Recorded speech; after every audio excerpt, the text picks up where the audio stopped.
is lesson 1 of chapter 3 of probability and statistics. Our topic today is percentiles. Our essential outcome is that you will be able to identify an observation's percentile and define mean and median in terms of density curves.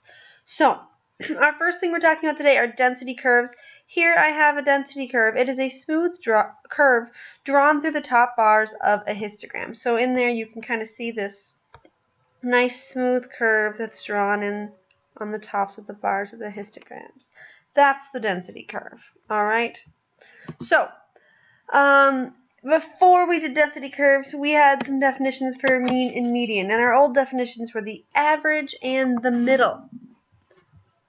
Now we have some new definitions. Our new definition for the mean is that it is a point at which the curve would balance if made of solid material.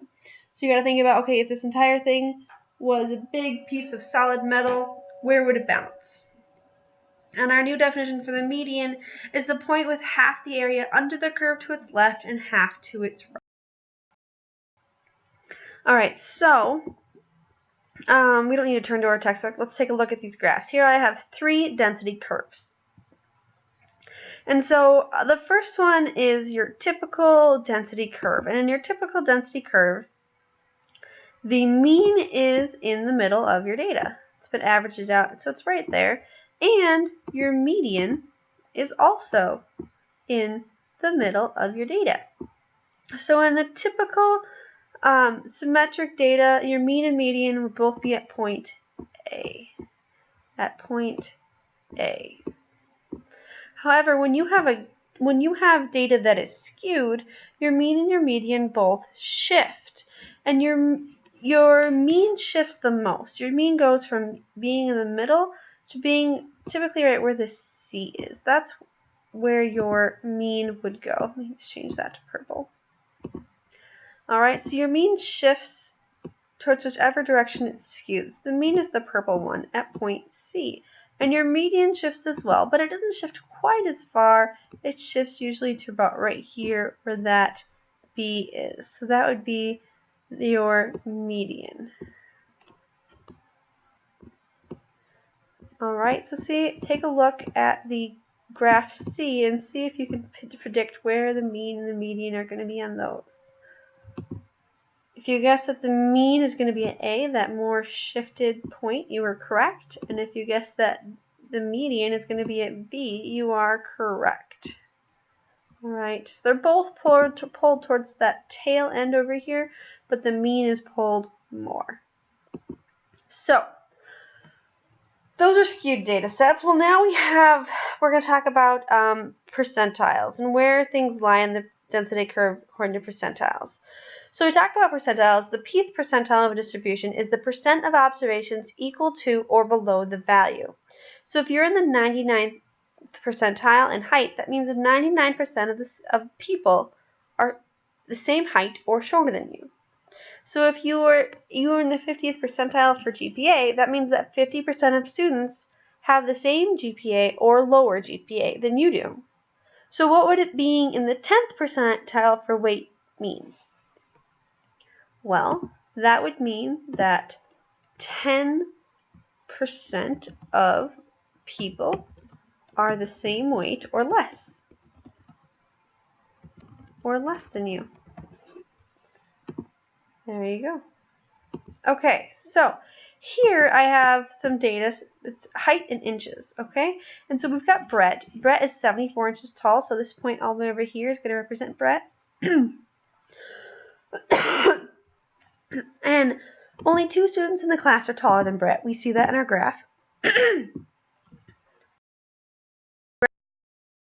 Brett is the 23rd number in our list. If it was an order list, he'd be the 23rd. And so we go 23 divided by 25 gives us 0.92 or 92%. So that puts Brett in the 92nd percentile in class height distribution. So if we have Maria, who is 65 inches, Maria's 65 inches, she's right here. Let's count what number she is. 1, 2, 3, 4, 5, 6, 7, 8, 9. Maria is the 10th number, and there's 25 total. So that would be 10 out of 25. 10 divided by 25 gives us 0.4. 0.40, which equals 40%. So she's in the 40th percentile. Joe is 71 inches tall. He's this point all the way over here. So let's figure out what number Joe will be. 1, 2, 3. Well, Maria was the 10th. Maria was the 10th, so that's 10, 11, 12, 13, 14, 15, 16, 17, 18, 19. He is the 20th number. So we're going to go 20 divided by 25. And that gives us 0.80, which gives us 80%. So he is in the 80th percentile. It's as easy as that. Alright, so here are the scores for the Chapter 1 Providence Apps test. Find the percentile rank of a score of 86 on this test. First off, to do that, let's make sure these numbers are in order from least to greatest. Looks like they're good. So let's find 86 in our list. It's right here. Let's count which number that is. 1, 2, 3, 4, 5, 6, 7, 8, 9. It's the 10th number out of 11, 12, 13, 14, 15, 16. Alright, so 10 out of 16, we divide those two. We get 0.625, which equals 62.5%. And there you have it. Now we have a 79. 79 is right here. I would like you to pause the video right now and find that percentile. And there you have my answers. That would be, first one's in the 62.5% percentile and 31.25th percentile.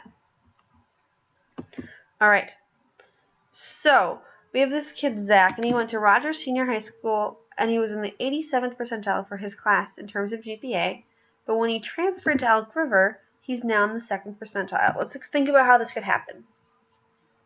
He went from being in the 87th to now he's in the 72nd. So 87% of students had a GPA the same or lower than him, and now only 72% have the same GPA or lower than him. Why would that happen?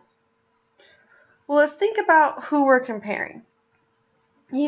At Rogers Senior High School, it's the Rogers students, and at Elk River High School, it's the Elk River students. So are we still comparing the same students? No, we're not. So this can happen because we are no longer comparing the same students.